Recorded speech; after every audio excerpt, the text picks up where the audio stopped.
easy, healthy, 3-ingredient rice cakes filled with creamy peanut butter and topped with melted chocolate. Absolutely delicious. So you'll need 3 rice cakes. To be honest, there is no right or wrong in this recipe. You can use as many rice cakes as you want. So yeah, there isn't really a structured recipe for this.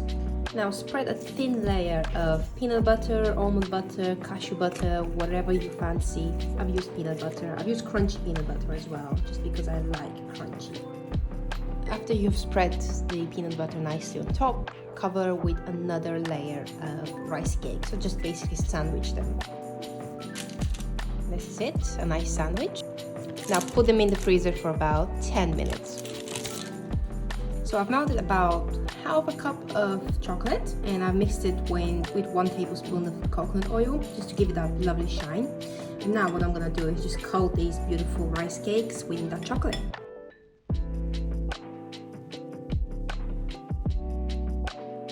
Now if you fancy, you can add some desired toppings. I opted for freeze-dried raspberries. Okay, now freeze again for about 15 to 20 minutes. And there we have it. You can drizzle a bit extra chocolate on top if you want, or just time to snack.